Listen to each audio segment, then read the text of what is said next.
साथियों, स्वागत है आपका सुदृष्टि पीसीएस यूट्यूब चैनल पर।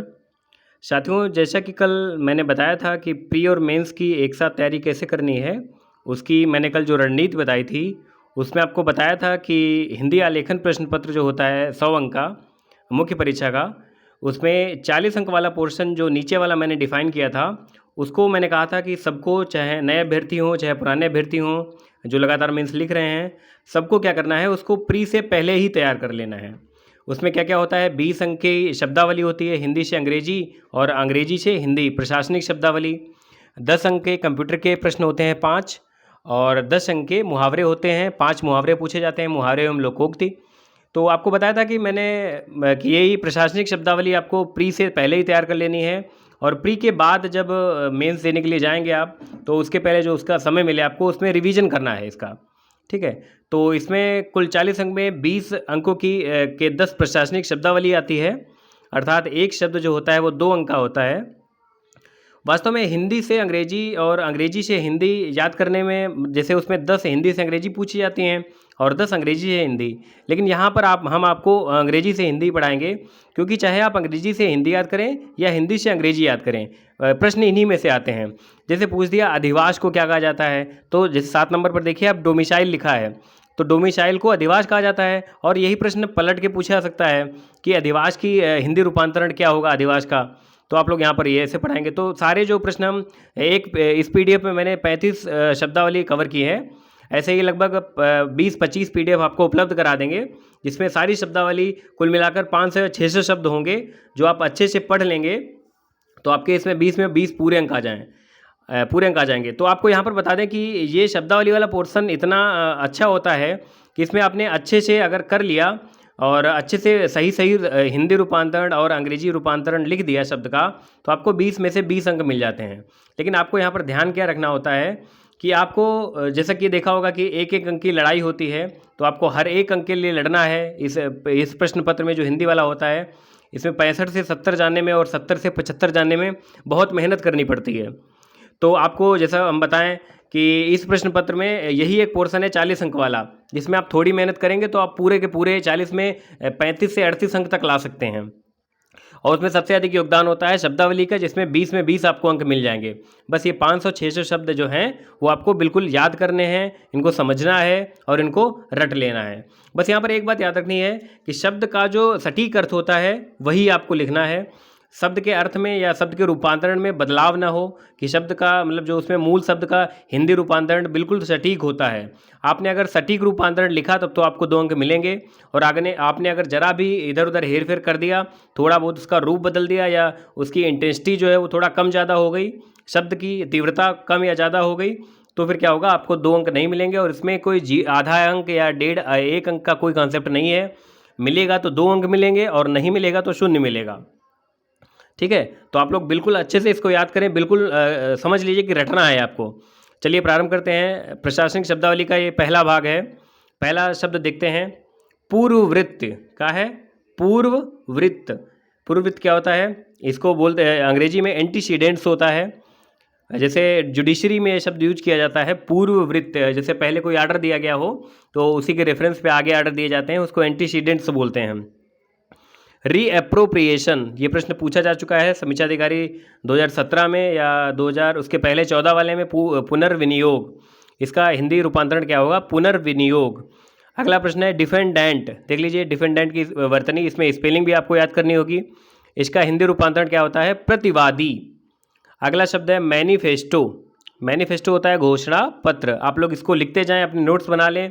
जो भी 500 या 600 शब्द होंगे आप इनको प्री से पहले ही रट लीजिए बिल्कुल, और मेंस के पहले क्या करना है, इनको रिवाइज करना है। मैनिफेस्टो, मैनिफेस्टो क्या होता है? घोषणा पत्र। जो चुनाव होता है तो विभिन्न पार्टियां जो होती हैं वो अपना मैनिफेस्टो घोषित करती हैं। घोषणा पत्र बताती हैं कि हम जैसे ही सरकार में आएंगे वैसे ही ये काम करवाएंगे, तो उसको मैनिफेस्टो बोला जाता है। मस्टर रोल, मस्टर रोल का अर्थ क्या होता है? इसका हिंदी रूपांतरण क्या होगा? हिंदी रूपांतरण उपस्थित नामावली। क्या हो जाएगा? उपस्थित नामावली। अगला देखते हैं स्क्रूटनी। स्क्रूटनी का हिंदी रूपांतरण क्या होगा? संवीक्षा। देखिए बिल्कुल सटीक शब्द है, संवीक्षा ही होगा, और कुछ आपने अगर बदल कर लिखा तो फिर आपको 0 अंक मिलेगा। स्क्रूटनी को क्या लिखना है? संवीक्षा। डोमिसाइल, डोमिसाइल का हिंदी रूपांतरण होगा अधिवास। सरचार्ज, देखिए दो चीज़ें हैं, अधिभार है और अधिशेष है। सरचार्ज क्या होता है? अधिभार होता है। आपने बिजली का बिल जब अदा किया होगा तो उसमें देखा होगा कि कई बार योजनाएं चलती हैं, उसमें लिखा होता है सरचार्ज पर भारी छूट, यानी जो अधिक जो एक्स्ट्रा चार्ज लगाया जाता है उसको छूट दे दी जाती है, तो वो अधिभार कहा जाता है। सरचार्ज का मतलब क्या होता है? अधिभार। अगला सरप्लस, सरप्लस का होता है अधिशेष, सरप्लस का हिंदी रूपांतरण है अधिशेष। कहीं कोई संस्थान है वहाँ पर, जैसे हमारे प्राथमिक विद्यालय होते हैं, उसमें जो टीचर होते हैं कहीं कहीं पर ऐसा होता है शिक्षक छात्रों के अनुपात में अधिक होते हैं, तो उनको सरप्लस टीचर कहा जाता है। और बीच बीच में इनका समायोजन भी किया जाता है, एडजस्टमेंट होता रहता है कि ऐसी जगहों पर भेज दिया जाता है जहाँ पर छात्रों की संख्या अधिक है लेकिन अध्यापक वहाँ कम है, तो उसको बोला जाता है अधिशेष यानी सरप्लस टीचर। आगे देखते हैं, 10वां है कस्टडी। कस्टडी, कस्टडी होता है अभिरक्षा। क्या होता है? अभिरक्षा। और ऐसे ही इसी से शब्द बना है अभिरक्षक। आगे देखते हैं, कस्टोडियन बोलते हैं उसको, क्या बोलते हैं? कस्टोडियन। आगे देखते हैं up to date, up to date का हिंदी रूपांतरण होगा अद्यतन। इसके बाद 12 नंबर पर है डीड, डीड का हिंदी रूपांतरण क्या होगा? विलेख। और यहीं से इसी से मिलता जुलता एक शब्द है डॉक्यूमेंट। देखिए डीड का हिंदी रूपांतरण विलेख होगा, लेकिन डॉक्यूमेंट का हिंदी रूपांतरण क्या होगा? प्रलेख। डीड माने वैसे कार्य भी होता है, लेकिन यहाँ पर चूंकि प्रशासनिक शब्दावली पढ़ रहे हैं हम लोग, तो यहाँ पर विलेख ही लिखेंगे, कार्य नहीं लिखेंगे। डॉक्यूमेंट, डॉक्यूमेंट माने दस्तावेज भी कह सकते हैं, लेकिन नहीं, शुद्ध शब्द क्या होगा? प्रलेख, क्योंकि दस्तावेज जो है हिंदी शब्द नहीं है। इटिक्विटी, ये समीक्षा अधिकारी 2017 की मुख्य परीक्षा में आया था। इटिक्विटी माने होता है शिष्टाचार। क्या होता है? शिष्टाचार। आपको यही लिखना है, इटिक्विटी माने शिष्टाचार। प्रेरोगेटिव, बहुत महत्वपूर्ण है, प्रेरोगेटिव, प्रेरोगेटिव माने होता है परमाधिकार। इसके बाद प्रिविलेज, प्रिविलेज माने क्या होता है? प्रिविलेज का हिंदी रूपांतरण होगा विशेषाधिकार। तो ये इतने महत्वपूर्ण हैं और इनके सबके अपने सटीक अर्थ हैं खुद के, जरा भी इधर उधर डेविएशन नहीं होता है, जरा भी उसमें कुछ बदलाव नहीं होता है, फेरबदल नहीं होता है। आगे चलते हैं, 17 नंबर देखते हैं अथॉरिटी। अथॉरिटी का क्या होगा? प्राधिकरण। आपने देखा होगा एलडीए, एलडीए का फुल फॉर्म क्या होता है? लखनऊ डेवलपमेंट अथॉरिटी या लखनऊ विकास प्राधिकरण। वहाँ से देखिए अथॉरिटी का अर्थ क्या हो गया? अथॉरिटी का हिंदी रूपांतरण हो जाएगा प्राधिकरण। अगला देखते हैं डीलिमिटेशन, डीलिमिटेशन का हिंदी रूपांतरण होगा परिसीमन। अगला देखते हैं सर्किट हाउस, सर्किट हाउस का वो हिंदी रूपांतरण होगा विश्राम गृह। विश्राम गृह आपने देखा होगा कई जब जिलों पर मतलब हर जिले पर लगभग होता है सर्किट हाउस होता है। जब कोई मुख्य अतिथि या बड़ा अधिकारी या बड़ा अतिथि आता है तो उसको रात्रि विश्राम के लिए विश्राम गृह में ही रोका जाता है, या फिर कोई मीटिंग होती है महत्वपूर्ण या बड़ा अधिकारी जो आता है उसको पहले विश्राम गृह ले जाए, सर्किट हाउस ले जाता है, उसके बाद फिर वो जो जिस उद्देश्य से आया है वहाँ जाता है। तो हर जिले पर, या जैसे लखनऊ में भी सर्किट हाउस बना हुआ है, हरदोई में भी सर्किट हाउस है, तो उसको क्या बोलते हैं? विश्राम गृह। इसके बाद बाई इलेक्शन, बाई इलेक्शन का हिंदी रूपांतरण क्या होता है? उपचुनाव। इसके बाद देखिए यहाँ पर 3 शब्द हैं, संविदा, निविदा और प्रसंविदा। आपको इनको ऐसे ही रट लेना है। कॉन्ट्रैक्ट, कॉन्ट्रैक्ट नहीं है, कॉन्ट्रैक्ट है, आर भी बना है, ठीक है। कॉन्ट्रैक्ट का हिंदी रूपांतरण होगा संविदा। जो कॉन्ट्रैक्ट बेसिस पे रखे जाते हैं कर्मचारी, उनको कॉन्ट्रैक्ट संविदा भी बोला जाता है। अगला 22वां है टेंडर, टेंडर का क्या होगा? निविदा। टेंडर का हिंदी रूपांतरण निविदा, या उल्टा कहें हम निविदा अगर पूछा जाए प्रश्न में तो आप उसको लिख देंगे टेंडर। कोवेनेंट, कोवेनेंट का हिंदी रूपांतरण क्या होगा? प्रसंविदा। इनक्रोचमेंट, इनक्रोचमेंट का हिंदी रूपांतरण क्या होगा? अधिक्रमण। यहाँ पर देखिए अतिक्रमण नहीं है, क्या है? अधिक्रमण। रिकरिंग, आपने देखा होगा जब बैंक में अकाउंट खुलते हैं तो 2 टाइप की डिपॉजिट होते हैं, एक होता है फिक्स डिपॉजिट और दूसरा होता है रिकरिंग डिपॉजिट, मतलब जो आप अधिक समय के लिए उसमें फिक्स करना चाहते हैं पैसा। तो रिकरिंग डिपॉजिट होता है जिसमें क्या होता है हर महीने आप डालते रहते हैं। जैसे आपने रिकरिंग डिपॉजिट को आरडी बोलते हैं। आरडी आप लोगों ने जो उसका फेमस नेम है वो सुना होगा। तो कहते हैं हमको आरडी खुलवानी है, तो आरडी एक 5,000 की खुलवा ली और हर महीने 5,000 डाल रहे हैं, मतलब आवर्ती रूप में। कैसे? आवर्ती रूप में, हर महीने 5,000 डाल रहे हैं, ठीक, आवृत्ति में। आवृत्ति से ही आवर्ती बना है, ठीक है। तो रिकरिंग का क्या हो जाएगा? आवर्ती, यानी 5-5 हज़ार पढ़ रहे हैं और साल के अंत में 12-5 60,000 और प्लस कुछ ब्याज लग जाएगा, वो आपको मिल जाएगा। ये हो गया रिकरिंग डिपॉजिट। दूसरा है फिक्स डिपॉजिट। फिक्स डिपॉजिट में क्या होता है? हर महीने नहीं डालना होता है, उसमें आपने एक बार 1 लाख रुपये आपके पास है उठा के फिक्स कर दिया, फिर उस पर जो भी 5 या 6% आपको ब्याज दर मिल रही होगी, ब्याज मिलेगा, और साल के अंत में आपका पैसा वो जितने समय के लिए फिक्स करेंगे उतने समय बाद आपको मिल जाएगा। तो ये हो गया फिक्स डिपॉजिट। फिक्स डिपॉजिट में क्या होता है? आपको हर महीने नहीं डालना होता है, तो वो फिक्स होता है चूँकि, तो फिक्स्ड को क्या बोलते हैं? आवधिक। अगर डिपॉजिट लगा है यहाँ पर तो जमा हो जाएगा। रिकरिंग डिपॉजिट यानी आवर्ती जमा, और फिक्स्ड डिपॉजिट यानी आवधिक जमा, अवधि के लिए। आवधिक का अर्थ क्या है? किसी अवधि के लिए जमा। ठीक है, ये आप समझ गए होंगे। चलिए अगला देखते हैं 27वां, इंसिडेंटल। इंसिडेंटल का मतलब क्या होता है? इंसिडेंटल का हिंदी रूपांतरण होगा आनुषंगिक। देखिए अनुषांगिक नहीं है, वो सही शब्द होता है अनुषंगी। क्या होता है? अनुषंगी। लेकिन इसमें जब इक प्रत्यय लगता है तो मैंने बताया था पहले डंडा लग जाता है, तो क्या हो जाएगा? आनुषंगिक। ये हो जाएगा इसका हिंदी रूपांतरण। डेपुटेशन।